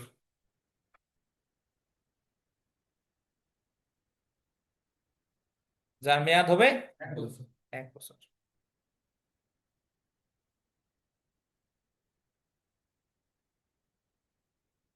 শুনেন, অ্যাডহক মানে হচ্ছে সাময়িক যে কমিটি গঠন করে আর কি। যখন আমাদের দেশে করোনা আসলো, তখন ওই 2021 সালে ধরেন নির্বাচনের শেষ বছর ছিল, উদাহরণস্বরূপ বলি, তো ওই সময় তো আমাদের সারা দেশে লকডাউন। এখন বাংলাদেশ বার কাউন্সিলের আইনে আছে যে মেয়াদ শেষ হলে 31শে মে তার আগে নির্বাচন করবে, আর মেয়াদ শেষ হইলে তারা সদস্যরা সদস্য পদ হারাবে। এখন করোনার লকডাউনের কারণে নির্বাচন অনুষ্ঠান যদি করা সম্ভব না হয়, তাহলে তারা তো তাদের সদস্য পদ হারালো, তাহলে একটা অচল অবস্থার সৃষ্টি হয়। তখন সরকার এই 8 অনুচ্ছেদ সংশোধন করে আহ বিধান করলো যে আপনার অ্যাডহক কমিটি বিশেষ পরিস্থিতিতে, যখন মহামারী, অতিমারি বা দুর্যোগ চলতেছে, নির্বাচন কোনো ক্রমে আয়োজন করা সম্ভব হচ্ছে না, যে বর্তমানেও কিন্তু দুর্যোগ চলতেছে 31শে আহ 5 আগস্টের পরে, তো হ্যাঁ দুর্যোগ চলতেছে, জি। তো আপনাদের বার একটা কৃত্রিম দুর্যোগ, তো তাহলে এই ক্ষেত্রে অ্যাডহক কমিটির গঠনের কতদিন মেয়াদ হবে? সর্বোচ্চ 1 বছর, জি। তাহলে আমরা চলে আসি বার কাউন্সিলের সদস্য। এখন আমরা দেখবো যে বাংলাদেশ বার কাউন্সিলে তো সদস্যরা 3 বছরের জন্য থাকে, বাট এই সদস্য মোট কয়জন? অনুচ্ছেদ 5-এ বলতেছে, দেখেন যে মোট সদস্য কতজন? 15 জন। এর মধ্যে আন্ডারলাইন করবেন 14 জন নির্বাচিত আর একজন হচ্ছে পদাধিকার বলে। নির্মল, স্যার, পদাধিকার বলে ইংরেজি কি? Ex officio ex officio. পদাধিকার বলে মানে হলো তারা আলাদা করে নিয়োগ দেয় না, অলরেডি সে হয়েই আছে। আছে। আমরা পদাধিকার বলে মানুষ, মাঝে মাঝে অন্যরূপ আচরণ করি নাকি? পদাধিকার বলে মানুষ। তাহলে 14 জন নির্বাচিত, একজন হচ্ছে পদাধিকার বলে। পদাধিকার বলে বাংলাদেশের কে? Attorney general. সাধারণ আসন থেকে নির্বাচিত 7 জন, আর 7টি গ্রুপ ভিত্তিক আঞ্চলিক বার সমিতি হতে 7 জন। তো আপনি এখানে যেটা মনে রাখবেন, অ্যাটর্নি জেনারেল 1, সাধারণ আসন থেকে 7 জন, 7 আর 1 8, আর সারা বাংলাদেশের বার অ্যাসোসিয়েশনকে 7টা ভাগে ভাগ করবে, সেখান থেকে 7 ভাগ থেকে 7 জন, সাতজন, তাহলে 7 7 14 আর 1 15, তাহলে বাংলাদেশ বার কাউন্সিলের মোট সদস্য কয়জন? 15 জন। এর মধ্যে নির্বাচিত কয়জন? 14 জন। মানে নির্বাচিত 14 জন, আর পদাধিকার বলে একজন। আঞ্চলিক বার সমিতি হতে 7 জন অ্যাডভোকেটকে নির্বাচিত করার জন্য সরকার বার সমিতিকে 7টি গ্রুপে বিভক্ত করবে। এটা আন্ডারলাইন করেন, সরকার তাই। বার সমিতিকে 7টি গ্রুপে বিভক্ত করবে। পরীক্ষায় প্রশ্ন আসবে যে সরকার বার সমিতিকে কয়টা ভাগে বিভক্ত করবে? 7টি। বা বার সমিতিকে 7টা ভাগে বিভক্ত করবে কে? সরকার।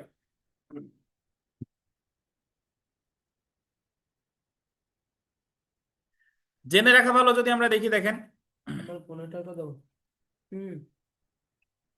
পদাধিকার বলে বাংলাদেশের অ্যাটর্নি জেনারেল বার কাউন্সিলের সদস্য, বার কাউন্সিলের 15 জন নির্বাচিত সদস্যদের মধ্যে 7 জন সাধারণ আসনে। এখন যদি কেউ বলেন স্যার সাধারণ আসন কি আর আঞ্চলিক আসন কি? সাধারণ আসন মানে হলো সারা বাংলাদেশের সবার মধ্যে নির্বাচন হয়, এটা হলো সাধারণ আসন। আর আঞ্চলিক আসন হলো 7টা বার অ্যাসোসিয়েশনে ভাগ করবে, ধরেন উত্তরাঞ্চল, দক্ষিণাঞ্চল, ওটা সারা বাংলাদেশ থেকে দাঁড়ায় না, সবাই একটা নির্দিষ্ট অঞ্চল থেকে প্রতিনিধিত্ব করে। তাহলে সাধারণ আসন থেকে 7 জন, আর 7 জন আঞ্চলিক বার সমিতি হতে নির্বাচিত, তাহলে 7 7 14, এবং একজন পদাধিকার বলে অ্যাটর্নি জেনারেল, অর্থাৎ 14 জন আন্ডারলাইন করবে নির্বাচিত, আর একজন হচ্ছেন কি? পদাধিকার বলে। তারপরে যদি দেখেন কোন অ্যাডভোকেট, এটা ইম্পর্টেন্ট, এটা ভিভিআই, দেখেন কোন অ্যাডভোকেট পর পর বা ধারাবাহিকভাবে গোল দিবেন 2বারের অধিক বার কাউন্সিলের সদস্য পদ গ্রহণ করবে না। 3টে স্টার দেন। মানে একজন নির্বাচন করে সে সর্বোচ্চ ক্ষমতায় থাকতে পারবে কয়বার? পরপর 2বার। এরপরে আর পারবে? পারবে। ব্রেক নিয়ে পারবে, বিরতি নিয়ে বিরতি থাকবে। পারবে, কিন্তু একটানা 3বার পারবে? না। পারবে না। একটানা সর্বোচ্চ কয়বার? 2বার। বুঝছেন? এখন আমরা যদি দেখি, খুবই এখান থেকে প্রশ্ন আসে, বার কাউন্সিলের সদস্য পদ শূন্য হওয়া। 3টে স্টার দেন, এটা মনে রাখতে হবে। বিধি মনে থাক বা না থাক, ফ্যাক্ট মনে রাখতে হবে। বার কাউন্সিলের মোট সদস্য কয়জন? 15 জন। এদের সদস্য পদ কখন শূন্য হবে? যে সকল কারণে বার কাউন্সিলের সদস্যপদ শূন্য হতে পারে তা Bangladesh legal practitioners and bar council rules 1972-এর 71 বিধিতে আলোচনা করা হয়েছে। 71 বিধি অনুসারে বার কাউন্সিল, 91 বিধিতে, আর 91 বিধি অনুসারে বার কাউন্সিলের কোন সদস্যদের পদ শূন্য হবে যদি দেখেন বার কাউন্সিলের, আন্ডারলাইন করবেন, সচিবের নিকট সদস্য তার পদত্যাগপত্র অর্পণ করে পদত্যাগ করবে। তাহলে প্রথম কারণ, ওই 15 জন সদস্যদের মধ্যে যদি কেউ পদত্যাগপত্র জমা দেয় কার কাছে? সচিবের কাছে, তাহলে তার সদস্যপদ কি হবে? শূন্য হবে। শূন্য হবে। 2 নাম্বার, অ্যাডভোকেট তালিকা হতে তাকে অপসারিত করা হলে, মানে সে আর অ্যাডভোকেটই নাই। নাই। অ্যাডভোকেট না থাকলে তো বার কাউন্সিলের সদস্য হওয়ার কোনো যোগ্যতা নেই। সম্ভাবনাই নাই। তাহলে পদত্যাগপত্র জমা দিলে কার কাছে? সচিবের কাছে। আর অ্যাডভোকেট তালিকা হতে কি হলে? অপসারিত হলে। তারপর একটা দেখেন, বার কাউন্সিলের মিটিং এ পর পর গোল দিবেন 3টি মিটিং এ অনুপস্থিত থাকলে। বার কাউন্সিলে যে মিটিং গুলো হয়, সে অনুপস্থিত ছিল কয়বার? 3বার। 3বার, পর পর 3বার। প্রথম মিটিং এবং শেষ মিটিং এর মধ্যে বিরতি 4 মাসের কম হবে না। এবং এই যে সে 3 মিটিং 3বার সে অনুপস্থিত ছিল, এর মধ্যে প্রথম এবং শেষ মিটিং এর মধ্যে বিরতি থাকবে কত দিনের? 4 মাস। ধরেন 1 মাসে যদি 3টে মিটিং হয়, 3টাই সে অনুপস্থিত হয় নাই, বলেন তো শূন্য হবে কিনা? হবে না। এক্ষেত্রে প্রথম এবং শেষ মিটিং এর ব্যবধান কত? 4 মাস। শর্ত হলো বার কাউন্সিলের চেয়ারম্যানের নিকট হতে অনুমতি নিয়ে অনুপস্থিত থাকলে সেটা মিটিং এ অনুপস্থিত হিসেবে গণ্য হবে না। তবে আপনি অনুপস্থিত থাকলেন, কিন্তু অনুমতি নিয়েছিলেন কার কাছ থেকে? চেয়ারম্যান কাছ থেকে। ওই ছোটবেলায় আমরা স্কুল কামাই দিলে তো পরের দিন বেতের বাড়ি, কিন্তু যদি ওই স্যারের কাছ থেকে অনুমতি নিয়ে যেতাম তাহলে আবার হবে না। বিষয়টা হলো তাই, যদি অনুমতি নিয়ে অনুপস্থিত থাকেন সমস্যা নাই। তাহলে পদত্যাগপত্র জমা দিলে, অপসারিত হইলে, পরপর 3টা মিটিং এ অনুপস্থিত থাকলে, তারপরে দেখেন সুপ্রিম কোর্টের বিচারক হিসেবে তাকে পদোন্নত করা হলে, সে জাস্টিস হয়ে গেছে। অ্যাডভোকেট ছিল, এখন কি হয়ে গেছে? জাস্টিস হয়ে গেছে। তো এটা কমন সেন্স, যখন জাস্টিস হয় বা অ্যাডভোকেট যখন কোনো সরকারি কোনো কিছু করে, চাকরি টাকরি হয়, তখন তার এই পদ স্থগিত হয়ে যায়। তো পদ যখন, সে যখন অ্যাডভোকেটই নাই, তাহলে তো বার কাউন্সিলের সদস্য থাকার প্রশ্নই ওঠে না। তো তারপরে দেখেন, বার কাউন্সিলের কোন সদস্য যাকে অ্যাডভোকেট হিসেবে বরখাস্ত করা হয়েছে সে তার বরখাস্তের মেয়াদে বার কাউন্সিলের সদস্য হিসেবে কার্য করবে না। এছাড়া কাউকে যদি অ্যাডভোকেট হিসেবে কি করে, বরখাস্ত করে, তাহলে সে সদস্যপদ শূন্য হয় নাই, কিন্তু কি করবে না, কার্য করবে না। কিন্তু বার কাউন্সিলের সদস্য হিসেবে তার পদ শূন্য হবে যদি তার বরখাস্তের মেয়াদ 1 বছর বা তার বেশি মেয়াদের হয়। একটু ব্যাখ্যা দিই। ধরেন নির্মল অ্যাডভোকেট হয়ে মক্কেলের সাথে হিন্দু বিধবার টাকা মারি নিছে। তো হিন্দু বিধবা গিয়ে ট্রাইব্যুনালে গিয়ে মামলা করছে। মামলা করলে নির্মল আবার বাংলাদেশ বার কাউন্সিলেরও সদস্য, ধরেন 15 জনের মধ্যে একজন। এখন নির্মলে 6 মাসের জন্য বরখাস্ত করছে যে তুমি 6 মাস আইন পেশা থেকে বিরত থাকবা। তাহলে কি সদস্যপদ শূন্য হবে কিনা বলেন? হবে না। 6 মাস দিলে হবে না। যদি বরখাস্তের মেয়াদ কত হতো, 1 বছর বা তার বেশি, তাহলে নির্মল সোনার সদস্যপদ শূন্য হয়ে যেত। বা দেখেন তার বরখাস্তের মেয়াদ, এটা ইম্পর্টেন্ট, দেখেন তার বরখাস্তের মেয়াদ বার কাউন্সিলের সদস্য হিসেবে তার যে মেয়াদ সেই সম্পূর্ণ মেয়াদের জন্য হয়। এটার ব্যাখ্যা কি? ধরেন এমন পরিস্থিতিতে বরখাস্ত করছে 6 মাসের জন্যই করছে, কিন্তু ওই নির্বাচনেরও 6 মাসই আছে, তাহলে তার সদস্যপদ কি? শূন্য। মানে অলরেডি সে 2.5 বছর সদস্য হিসেবে দায়িত্ব পালন করছে, এমন সময় তারা বরখাস্ত করছে 6 মাসের জন্য। তাহলে তো তার আর কি, ওই 6 মাস যদি শেষ হয়ে যায় তাহলে কি আর সে থাকতে পারে? পারে না। এই কারণে এই জায়গায় 1 বছর দরকার নাই, এই জায়গায় 6 মাস হলেও সদস্যপদ কি হবে? শূন্য হবে। তাহলে এটাও যারা বুঝেন নাই মনে রাখবেন, বরখাস্ত এখানে দুইটা বিষয়। যদি বরখাস্ত করে সে কি সদস্য হিসেবে কাজ করবে? না। কিন্তু বরখাস্ত করছে সে কি সদস্যপদ হারাবে? না। হারাবে কখন? যদি 1 বছর বা তার বেশি হয়। বুঝছেন? এইটুকু মনে রাখলে হবে, যদি বরখাস্তের মেয়াদ হয় 1 বছর অথবা তার বেশি। তাহলে শূন্যর কি কি পদত্যাগ পত্র জমা দিছে সচিবের কাছে, তারপরে কি, হ্যাঁ, মিটিং এ অনুপস্থিত থাকছে নাকি, সদস্য থেকে কি হয়েছে, অপসারিত হয়েছে, সুপ্রিম কোর্টের কি হয়েছে, বিচারক হয়েছে।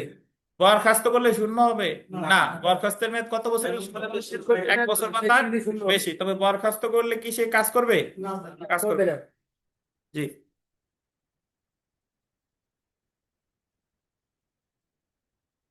নির্মল 1 নম্বর প্রশ্ন পড়েন জোরে। একজন একজন বার কাউন্সিল সদস্যের পদ শূন্য হয় না। হুম পদত্যাগ করলে চেয়ারম্যান অনুমতি ব্যতীত পরপর 3টি মিটিং অনুপস্থিত থাকলে, হুম তারপর যে ফৌজদারি মামলায় কারাদণ্ড হলে, এই তো ফৌজদারি মামলায় কারাদণ্ড আমরা যেটা পড়লাম কোন জায়গায় কি ফৌজদারি মামলায় কারাদণ্ডের কথা বলছে? না। নাই। ফৌজদারি মামলায় কারাদণ্ড হলে সদস্যপদ শূন্য হয় না। না। 2 নম্বর পড়েন। বাংলাদেশ বার কাউন্সিল গঠনের জন্য গ্রুপ ভিত্তিতে নির্বাচনযোগ্য সদস্য সংখ্যা কত? কয়জন? এই গ্রুপ ভিত্তিতে তো 7 জন। আর সাধারণ সন্দেহে কয়জন? 7 জন। 7 জন। মোট সদস্য কয়জন? মোট 15 জন। এক্স অফিসিও কয়জন? একজন। একজন। আমরা 6 নম্বরের আগে 5 লেখা আছে, দেখেন নতুন বইতে ঠিক করছে কিনা জানি না। কোন অ্যাডভোকেট বার কাউন্সিলের সদস্যপদ থাকবে না উপর্যুপরি কয়বার? 2বারের বেশি। 3বারের বেশি না, কয়বার বেশি? 2বারের বেশি। বার কাউন্সিলের মেয়াদ উত্তীর্ণের বছরে বার কাউন্সিল নির্বাচন যে তারিখা বা যে তারিখের পূর্বে সম্পন্ন করতে হবে তা হলো কত? 31শে মে। সেলফ প্র্যাকটিসের 1 নম্বর প্রশ্ন যদি দেখেন, এগুলো আমরা যা পড়ছি সব পারবেন ইনশাল্লাহ। বার কাউন্সিলের নির্বাচিত সদস্যদের মেয়াদ কত বছর? 3 বছর। বার কাউন্সিলের নির্বাচিত সদস্যদের পদের মেয়াদ শুরু হবে সাধারণ নির্বাচনের কতদিন পর থেকে? 1 জুলাই থেকে। সেই জায়গায় যা আছে সব ইম্পর্টেন্ট, সব পড়ে ফেলবেন।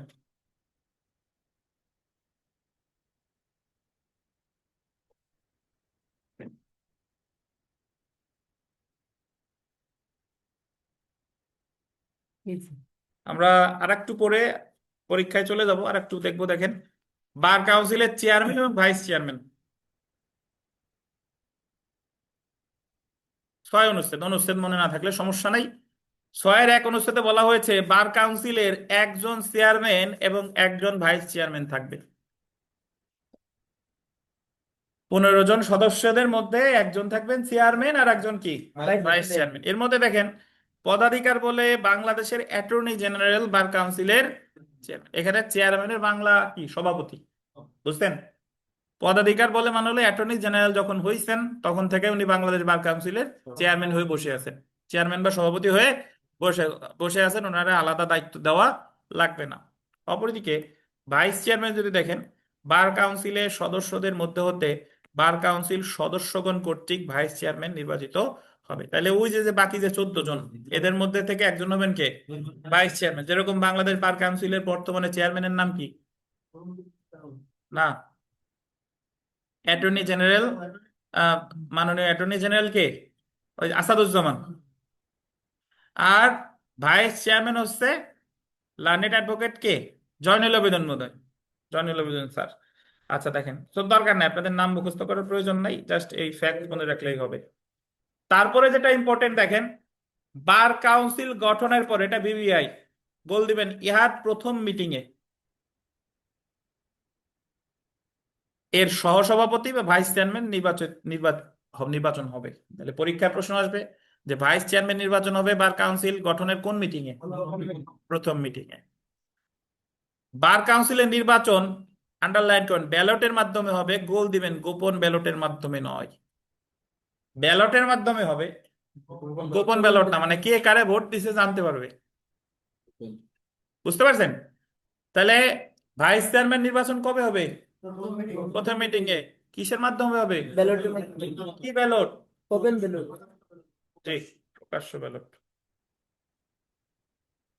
সচিব দেখেন, সচিব, সেক্রেটারি, সচিবের নিচে লেখেন সম্পাদক, লিখে রাখেন। সচিবের আর একটা বাংলা কি? সম্পাদক।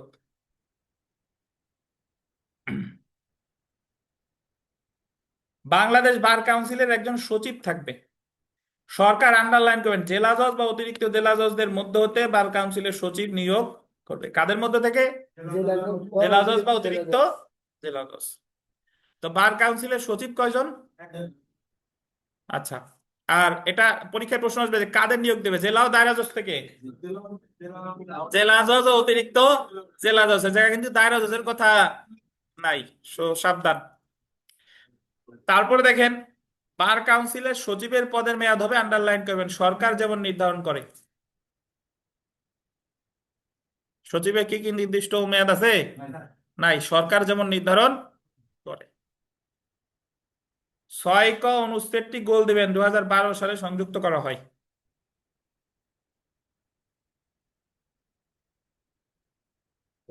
6 ক যে অনুচ্ছেদ, কত সালে? 2012 সালের আগে সচিব পদ কিন্তু ছিল না, এটা সৃষ্টি করা হয় কবে? 2012 সালে। 2012 সাল থেকেই কপাল পোড়া শুরু হয়েছে। 2012 সাল থেকেই এমসিকিউ পরীক্ষা আসছে, 2012 সাল থেকে এনরোলমেন্ট কমিটি আসছে। দেখেন 2012 সাল এর আগে বার কাউন্সিলে 2বার পরীক্ষা হতো, বছরে 2বার, এবং বার কাউন্সিল পরীক্ষার পদ্ধতি ছিল লিখিত আর মৌখিক, প্রিলি ছিল না। আর কবে কোন সময় পরীক্ষা হতো কেউ জানতো না। আর আগে এত লোক লতে পড়তো না, লতে পড়ার যে এই যে যে মানে ঝোঁকটা বাড়ছে, ওলা বিচার বিভাগ স্বাধীন হওয়ার ওই যে 2007 সালে 1 নভেম্বরের পর থেকে দেখেন। আর আগে তো আপনার শুধুমাত্র ন্যাশনাল ইউনিভার্সিটি লই ছিল, আর পাবলিকে ল তো হাতে হাতে গোনা কয়েক জায়গায় ছিল, আর প্রাইভেটেও এত জায়গায় ল ছিল না দেখেন। তো তারপরে মাঝে এসে দারুল ইহসান, ওরা মোটামুটি মানুষের কাছ থেকে টাকা পয়সা যা যা নেওয়ার নিয়েছে। তারপরে দেখেন, তো বার কাউন্সিলের সচিবই হবে বার কাউন্সিলের প্রধান নির্বাহী কর্মকর্তা, চিফ এক্সিকিউটিভ অফিসার। আপনারা অনেকে শুনছেন সিইও, এই সেই সিইও, সিইও এর মিনিং হলো চিফ এক্সিকিউটিভ অফিসার। তাহলে বার কাউন্সিলের সচিবই হবেন বার কাউন্সিলের কি? প্রধান নির্বাহী কর্মকর্তা। অর্থাৎ অ্যাটর্নি জেনারেল যদি প্রেসিডেন্ট হয়, তাহলে প্রধানমন্ত্রীর সমমর্যাদা কে? সচিব। সচিব, ওই যে চিফ এক্সিকিউটিভ অফিসার। বার কাউন্সিলের ডেপুটি সেক্রেটারি বার কাউন্সিলের নির্বাহী কর্মকর্তা হবে। কি সেক্রেটারি? ডেপুটি। এখন যদি বলেন স্যার ডেপুটি সেক্রেটারি কারা হবে, ডেপুটি সেক্রেটারিও ওই জেলা ও অতিরিক্ত জেলা জজদের মধ্যে থেকেই হবে, বাট যিনি সিনিয়র সচিব একজনই, বাট ডেপুটি সেক্রেটারি এক বা একাধিক হতে পারে। তারপরে দেখেন, বার কাউন্সিলের সচিব পদাধিকার বলে কিসের সচিব? ট্রাইব্যুনালের সচিব। তাহলে আমরা সচিব রিলেটেড যা মনে রাখবো, সচিবের আর একটা বাংলা কি? সম্পাদক। ইংরেজিতে কি বলে? সেক্রেটারি। আছে কত অনুচ্ছেদে? 6 ক। কত সালে সৃষ্টি করা হয়? 2012 সালে। কতদিন থাকবে? সরকার যতদিন নির্ধারণ করে। কাদের নিয়োগ দেওয়া হয়? জেলা ও অতিরিক্ত জেলা জজ। প্রধান নির্বাহী কর্মকর্তাকে? সচিব। নির্বাহী কর্মকর্তাকে? Deputy secretary. Deputy secretary. আর বার কাউন্সিলের সচিবই কিসের সচিব? ট্রাইব্যুনালের সচিব। বুঝছেন? তো আমরা বিগত বছর প্রশ্ন পড়ি, দেখেন যে বার কাউন্সিলের, চলে যাবেন, বার কাউন্সিলের চেয়ারম্যান পদে আসীন ব্যক্তি হচ্ছেন কে বলেন তো? আম, না, আবেগে কি বলেন? বার কাউন্সিলের আহ, বার কাউন্সিলের চেয়ারম্যান পদে আসীন ব্যক্তি কে? পদাধিকার বলে অ্যাটর্নি জেনারেল। বাংলাদেশ বার কাউন্সিলের সচিব নিযুক্ত হয় কে কর্তৃক? সরকার কর্তৃক। সরকার কর্তৃক। তো ওই জায়গায় সেলফ প্র্যাকটিসে যে প্রশ্ন আছে এগুলো ইনশাল্লাহ পারবেন। আমরা সর্বশেষ আজকে একটা জিনিস পড়ে আজকের ক্লাস শেষ করি, সেটা হলো বার কাউন্সিলের কার্যাবলী। লিখিত পরীক্ষায় প্রশ্ন আসে যে বাংলাদেশ বার কাউন্সিলের কাজ কি। তো বাংলাদেশ বার কাউন্সিলের কাজ মুখস্থ করার দরকার নাই, আশেপাশে যা যা দেখেন সব মনের মাধুরী মিশিয়ে ওই জায়গায় লিখে দিবেন, এ হলো কাজ। তো প্রথমে দেখেন বাংলাদেশ বার কাউন্সিলের অ্যাকচুয়াল কাজ কি বলেন তো? আপনাদের কি মনে হয়? আইনজীবীদের পরীক্ষা নেওয়া, আইনজীবী তালিকাভুক্ত করা, আইনজীবীদের আচরণবিধি নিয়ন্ত্রণ করা, এটাই তো একমাত্র কাজ। তো অ্যাডভোকেট তালিকাভুক্ত করা এবং এই উদ্দেশ্যে পরীক্ষা নেওয়া, সনদ প্রদান এবং অ্যাডভোকেট তালিকাভুক্ত থেকে কি দেওয়া? বাদ দেওয়া। নিতেই পারতেছি না বাদ। অ্যাডভোকেটদের বিরুদ্ধে পেশাগত অসদাচরণের বিচারও কি দেওয়া? শাস্তি দেওয়া। অ্যাডভোকেটদের পেশাগত আচার আচরণ নৈতিকতা কি করা? নির্ধারণ করা। আইন শিক্ষার উন্নয়ন করা। আইন শিক্ষা মানে আইন যে ল কলেজ বিশ্ববিদ্যালয় যা আছে সেখানে আইন শিক্ষার উন্নয়ন করা। এর সদস্যদের নির্বাচনের কি করা? আয়োজন করা। এখন পরীক্ষা এখান থেকে প্রশ্ন আসে যে নিম্নের কোনটি বাংলাদেশ বার কাউন্সিলের কাজ, নিম্নের কোনটি বাংলাদেশ বার কাউন্সিলের কাজ নয়। সো বিশেষ করে আমরা বিগত বছরে 1 নম্বর প্রশ্নটা যদি দেখে দেখেন, কোন কাজটি বাংলাদেশ বার কাউন্সিলের নয়? আইনগত সহায়তা। এখন অনেকে আইনগত সহায়তা দেখাবেন, কারণ বার কাউন্সিল তো শুনে আইন রিলেটেড। কোন কাজটি বাংলাদেশ বার কাউন্সিলের নয়? আইনগত সহায়তা। এইবার কিন্তু সেইবার না। আচ্ছা, ঠিক আছে, আজকে এই পর্যন্তই। ভালো থাকেন। আগামীকাল পড়া থাকবে। আর এখন আমরা আমাদের পরীক্ষায় চলে যাব। আর আগামীকাল আপনাদের তাবাদি আইনে পড়বেন 10 থেকে আপনার 18। 10 থেকে 18। আর সাক্ষ্য আইনের পড়বেন 101 থেকে 119 পর্যন্ত। 101 থেকে 119। আবার বলি, আগামীকাল পরীক্ষার সিলেবাস হচ্ছে তামাদি আইনের 10 থেকে 18 ধারা, আর সাক্ষ্য আইনের 101 থেকে 119। তো যদি অনলাইনে যারা কেউ থাকেন, থাকলে প্রশ্ন করেন। আপনারা যারা বিগত মানে এই যে আমরা যে রিভিশন করতেছি, যদি কারো কোর্স ফি বকেয়া থাকে, পরিষদের অনুরোধ রইল এ বিষয়ে সিরিয়াসলি চিন্তা ভাবনা করার। ভালো থাকেন। আমরা সরাসরি পরীক্ষায় চলে যাচ্ছি। ভালো থাকেন স্যার, আসসালামু আলাইকুম।